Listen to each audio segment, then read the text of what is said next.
मित्रांनो, finally trade deal होते आहे. खरं तर अजूनही मी याला नाव फक्त टॅरिफ कट असंच देईल, कारण डोनाल्ड ट्रम्प बोलले म्हणजे सगळं झालं असं कुठे नाहीये.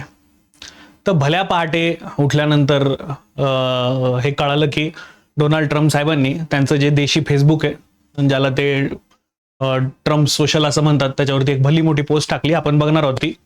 त्याच्यावरती त्यांनी सांगितलं की जसं तुमची mother of all trade deal झालेली होती युरोपियन युनियन बरोबर, आता बघा आम्ही father of all trade deal करतो भारताबरोबर. आता आमचं जे ट्रेड डील आहे ते फायनलाइज होतंय. पंतप्रधान नरेंद्र मोदींशी माझं बोलणं झालं. हे बघा, एवढ्या पूर्ण वर्षभराच्या काळामध्ये ट्रम्प यांनी मोदींना उद्देशून कोणते चुकीचे स्टेटमेंट बोललेले नाहीयेत, आरेकारे केलेलं नाहीये. हे पण याच्यात एक लक्षात घ्यायला हवं. त्यांना ट्रेड डील हवी होती, फक्त त्यांचा मार्ग चुकीचा होता जो आपण सहन नव्हता केलेला. आता फायनली 25% टॅरिफ, ज्याला ते रेसिप्रोकल टॅरिफ म्हणायचे, आणि 25% की आपण रशियाकडनं क्रूड ऑइल घेतोय म्हणून आपल्यावरती पेनल्टी, असं 50% जो आपल्यावरती लावलेला टॅरिफ होता तो आता 18%वरती येतोय. तर याच्यात मी तुम्हाला मोदींना हसताना दाखवलेलं आहे आणि ट्रम्प इथं रडताना दाखवलेलं आहे. ह्याचे खूप सारे अर्थ आहेत, आधी त्यांना समजून घेऊया. बेसिकली सर्वात पहिल्यांदा जेव्हा टॅरिफ टॅरिफ टॅरिफ वर चाललेली होती, सर्वात पहिल्यांदा असं वाटलेलं होतं की भारत आणि अमेरिका ट्रेड डील होईल.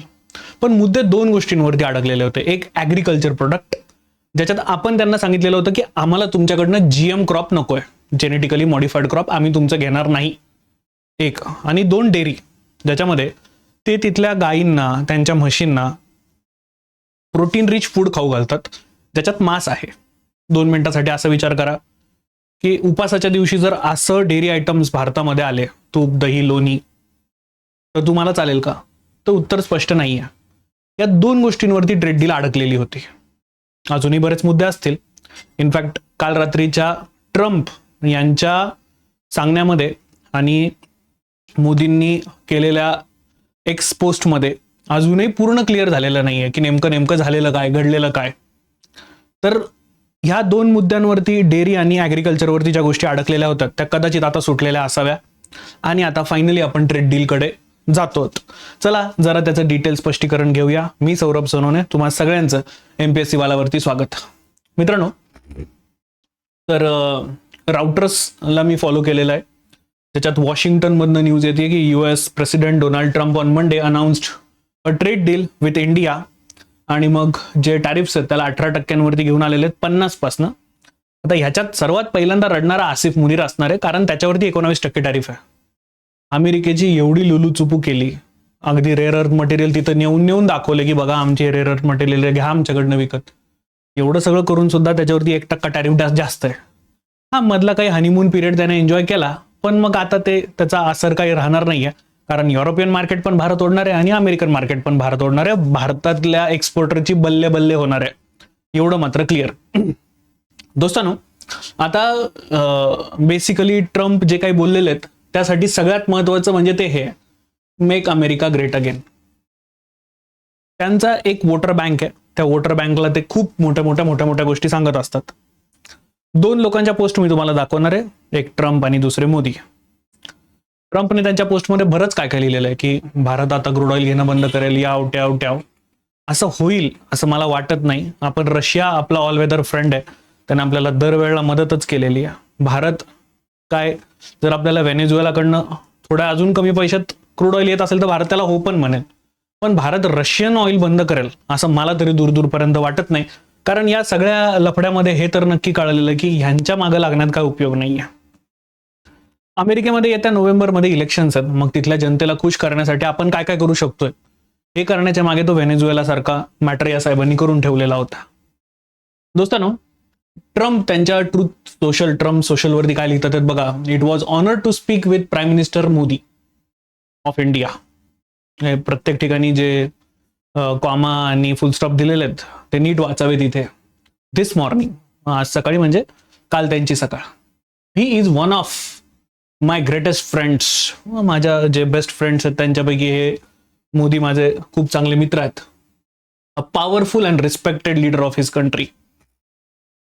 We speak about many things including trade and ending of the war with Russia and Ukraine. आम्ही रशिया युक्रेन वॉर थांबवण्याबद्दल पण बोललो. He agreed to stop buying Russian crude oil. मग ते तयार झाले की आम्ही रशियन क्रूड ऑइल घेणं बंद करू. किती सत्यता आहे हे जर आपण 2 मिनिटांनी पुढे बघू. To buy much more from United States. मग आता हे अमेरिकेकडनं घेतील, पोटेन्शियली व्हेनेझुएला, मग व्हेनेझुएलाकडनं घेतील असं सांगतात जसं की व्हेनेझुएला म्हणजे यांचीच वखार आहे, यांचीच वसाहत आहे आणि मग यांच्या वसाहतीकडनंच आपण घ्यायचं. त्यांनी तो देश विकत घेतलाय. This will end the war in Ukraine. मग आता ह्याच्यामुळेच युक्रेन मधली वॉर थांबेल. कुठनं आलं हे लॉजिक मला तेच कळत नाहीये. भारतानं क्रूड ऑइल घेणं थांबवलं तर युक्रेन रशिया वॉर बंद होईल. कुठनं आलं? चायना आपल्यापेक्षा जास्त घेतो, मग काय. Which is taking place right now with the thousands of people dying each and every week. दोस्तांनो, जर हे असं असतं तर मुळात म्हणजे याच्यात सगळ्यात जास्त लॉस युरोपचा होतोय. मग युरोपने भारताबरोबर ट्रेड डील का केली परवा 26 जानेवारीला? मी परत सांगतोय, डोनाल्ड ट्रम्प हे फक्त काही गोष्टी खपवण्याचा प्रयत्न करतात. ट्रेड डील करून घेणे हे त्यांचं सर्वात महत्वाचं उद्दिष्ट होतं. Out of friendship and respect for prime minister Modi. मग मला आमच्या दोघांची फ्रेंडशिप आणि माझा मोदींप्रती रिस्पेक्ट म्हणून आम्ही ठरवतोय की आम्ही इमिडिएट इफेक्टने ट्रेड डील करणार आहोत आणि आम्ही जो भारतावरती टॅक्स लावलेला होता 25%, तो आता 18 वरती आणतोय. They will likewise move forward to reduce their tariffs and non tariff barrier. मग आता ते पण तसं करतील आणि मी सांगितल्याप्रमाणे आता भारत त्यांचा जो टॅरिफ आहे तो 0वरती घेऊन येईल. असेल आया भाई. म्हणजे भारतानं तरी ऑफिशियली असं काही सांगितलेलं नाहीये. Prime minister is also committed to buy American. मग आता मोदीजी म्हणालेत की आम्ही पण अमेरिकन प्रोडक्ट्स घेऊ. कोणते घेऊ? At much higher level. आम्ही मोठ्या प्रमाणात तुमच्याकडनं गोष्टी घेऊ. In addition over $500 billion. बाबा बाबा बाबा, एवढे आम्ही तुमच्याकडनं घेऊ म्हटलेत. Energy, technology, agriculture, coal and many products. परत एकदा ह्या ॲग्रिकल्चरवरनं सगळ्यात जास्त मारामारी होती. ह्याच्यात त्यांनी डेअरी प्रोडक्ट वापरलेला नाही. याचा अर्थ क्रिस्टल क्लिअर आहे की डेअरीकडे आपण वळतच नाही आहोत. ॲग्रिकल्चर बद्दल मात्र वाचन आपल्याला करायला हवं. Our amazing friendship with India will be even stronger going forward. Prime Minister Modi and I are two people that get things done. मग आम्ही दोघं जण एकत्र आलो की आम्ही बघा गोष्टी करूनच टाकतो. Something that cannot be said for the most. Thank you for your attention. आता हे नेहमी त्यांचं म्हणण्याचं काम असतं आणि खाली स्वतःचं नाव ते लिहित असतात. आता ह्याच्यावरतीच मोदींनी पण भाष्य केलेलं आहे. Wonderful to speak with my dear friend Donald Trump. Delighted that made India products. बघा आता इथे काय म्हटलेलं आहे, मेड इन इंडिया प्रोडक्ट. भारतात बनलेले प्रोडक्ट्स आम्ही तिकडे पाठवणार आहोत. Will now have reduce tariff of 18%. आता काही लोकांनी परत तिथे क्वेश्चन मार्क लावलेला होता. 50-18 असं आहे की 25-18 असं आहे. तर आता मोदींच्या या ट्विटवरनं क्लिअर होतंय की तो 18% असणार आहे. Big thanks to president Trump on behalf of 1.4 billion peoples. आमच्या 140 कोटी जनतेकडनं आम्ही तुम्हाला थँक्यू म्हणतो. When two large economies and the world's largest democracy work together, it benefits our people and unlocks immense opportunities for mutually beneficial cooperation. परत आपण म्हणतो आम्ही एकत्र येण्याचीच गोष्ट करतोय. President Trump's leadership is vital for the global piece. परत एकदा मोदी पण म्हणतात की नाही त्यांनी खूप चांगलं काम केलेलं आहे. हो, म्हणजे त्यांनी खूप छान काम केलेलं आहे. व्हेनेझुएलाचा जो अध्यक्ष आहे त्याला डायरेक्ट उचलून नेलं. तिकडे आता इराणवरती जाऊन हत्यारं ठेवलेलीच आहेत. तिकडे काय होतंय देवालाच माहिती आहे. मग आता पुढे काय होतंय त्या गोष्टी आहेत. पण अजूनही क्रिस्टल क्लिअर नसलेल्या गोष्टी ज्या मी तुम्हाला सांगितल्या, मेड इन इंडिया म्हणजे फक्त भारतीयच प्रोडक्ट का? इंडो रशियन ऑइलचं काय, याबद्दल कुठेच काही सांगितलं गेलेलं नाही. पेमेंट सिस्टम कशी वापरली जाईल या सगळ्या ट्रेडची काहीच बोललं गेलेलं नाही. भारत हे जे $500 बिलियन इन्व्हेस्ट करतोय त्याचं काय, हे कुठेच क्लिअर झालेलं नाहीये. ट्रम्प बोलायला बऱ्याच गोष्टी बोलतील. अगदी परवा ते असं म्हटलेले होते की भारत पाकिस्तानात तयार झालेलं क्रूड ऑइल विकत घेईल. हे मी नाही म्हटलेलो, तेच म्हटलेले होते. इनफॅक्ट ते भारतीय अर्थव्यवस्थेला फेल्ड इकॉनॉमी पण म्हणालेले होते. त्याच्यामुळे ट्रम्प जे बोलतात त्याला मी तरी माझ्या वाचनामध्ये सिरियसली घेणार नाहीये. कारण ते काय बोलतात आणि दुसऱ्या क्षणी विसरून जातात हे काही सांगता येत नाही. त्याच्यानंतर आता हे अमेरिकेचे भारतातले अँबॅसेडर आहे सर्गिओ गौर, त्यांनी पण म्हणाले, I have said many times, मी खूप वेळा बोललो, president Trump genuinely considers prime minister Narendra Modi as a great friend. मग ते दोघं जण मित्र आहेत बाबांनो. मग आता ही ट्रेड डील लवकरात लवकर होतीये असं त्यांनी सांगितलं, पण परत एकदा माझा काय म्हणजे हे जे म्हणतात त्या गोष्टींवरती माझा विश्वास नाहीये. या सगळ्याच गोष्टी भारतानं मान्य केलेल्या असतील, मला वाटत नाही भारत हे मान्य करेल. दोस्तांनो, व्हाईट हाऊसच्या एका अधिकाऱ्यानं रॉयटर्सला सांगितलंय की 25% परस्पर शुल्क, याच्या व्यतिरिक्त रशियाच्या तेलाच्या खरेदीवरती जे शुल्क 25% आकारलं गेलं होतं ते रद्द केलं जात आहे आणि आता ते फक्त 18% उरणार आहे. या सगळ्या गोष्टींमध्ये नीट लक्षात घ्या, ट्रम्प यांनी बघा, whether you like Modi, whether you don't like Modi, keep this in mind, ते आपले प्राईम मिनिस्टर आहेत.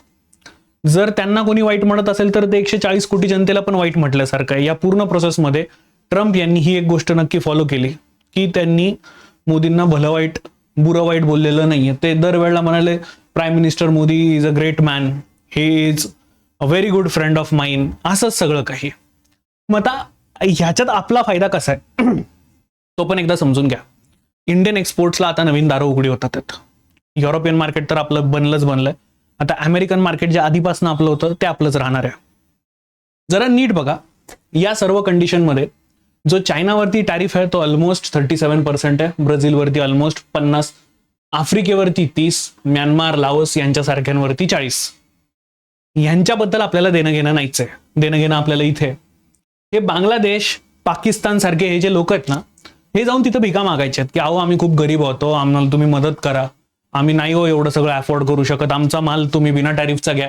आणि तिकडे युरोपियन युनियन म्हणू द्या किंवा अमेरिका म्हणू द्या, घ्यायचं. पण परिणामी व्हायचं काय, समजा 100 रुपयाचा भारताचा शर्ट आहे, तो अमेरिकेमध्ये जायचा आणि तो 150 रुपयाचा बनायचा.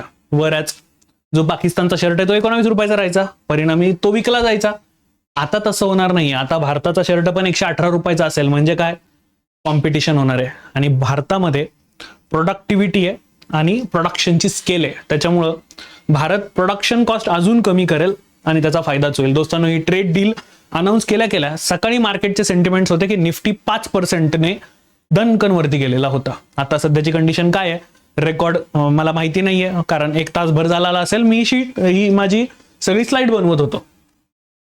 बांगलादेश 19 ते 20%, व्हिएतनाम 19 ते 20%, म्यानमार, थायलंड, कंबोडिया यांच्यावरती पण 19 ते 20% टॅरिफ्स लागले गेलेले आहेत. मात्र हे जे बाकीचे कंट्रीज आहेत या अमेरिकेच्या वसाल्यात, या अमेरिकेच्या, म्हणजे तुम्ही असं विचार करा की हे यांना फक्त म्हणायला दोस्त कंट्री अमेरिका म्हणत असतं, मात्र यांचा वापर सर्वतोपरी करूनच घेतला जात असतो. युरोपियन युनियन 10 ते 15%, United kingdom 10%, Japan 15%, south Korea 15%, Switzerland 15%. हे अमेरिकेच्या वसाहती आहेत. त्या अमेरिकेकडनं मोठ्या प्रमाणात गोष्टी घेतात, आपण देण्याचं काम करतोय. आणि आपल्याकडे मेक इन इंडिया नावाची जी नवीन गोष्ट आलेली आहे, त्याच्यामुळे आपल्याला हे नवीन हॉरायझन्स आता उभे राहणार आहेत. आता या 18% टॅरिफचा भारताला होणारा फायदा हा आपल्यासाठी महत्वाचा. इतर देशांच्या तुलनेत कमी टॅरिफ लागणार आहे, परिणामी आपला स्पर्धात्मक फायदा आहे. भारत 18%वरती आहे, त्याच्यामुळे आपल्याला जो नवीन माल आहे तो स्वस्तात तिथं विकता येणार आहे. एक्सपोर्ट वाढणार आहे आपल्याला, अनिश्चितता निघून जाईल, अचानक जे दंड लागलेले आहेत ते निघून जातील, त्याच्यामुळे उद्योगांना प्लॅनिंग करता येईल आणि लॉंग टर्म कॉन्ट्रॅक्ट्स मिळवता येतील. मॅन्युफॅक्चरिंग आणि जॉब्स यांना पण चालना मिळेल. Textile, pharma, engineering goods. लक्षात घ्या दोस्तांनो, फार्मा, आपण युनिव्हर्सिटी आहोत फार्माची, आपल्याकडे ज्या गोष्टी तयार होतात फार्मास्युटिकल्स मधल्या त्या जगभर जातात. अमेरिकेच्या या टॅरिफ वॉरमुळे आपल्याला प्रॉब्लेम क्रिएट झाला होता, मात्र आता परत एकदा pharma industry, IT industry revive होईल.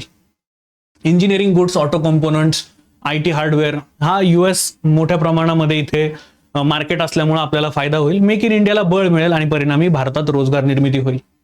चायना +1 स्ट्रॅटेजी ही फॉलो केली जात असते, त्यामुळं चायनीज गुड्सवरती टॅरिफ लावले जात असतात.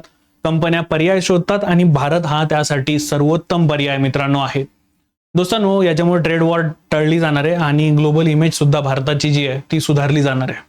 आता या सर्वांमुळे इंडियन इकॉनॉमीला नक्कीच पुश भेटणार आहे.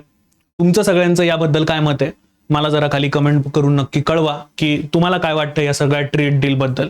मी इथे थांबतो. तुम्हाला व्हिडिओ कसा वाटला ते सांगायला विसरू नका. जय हिंद.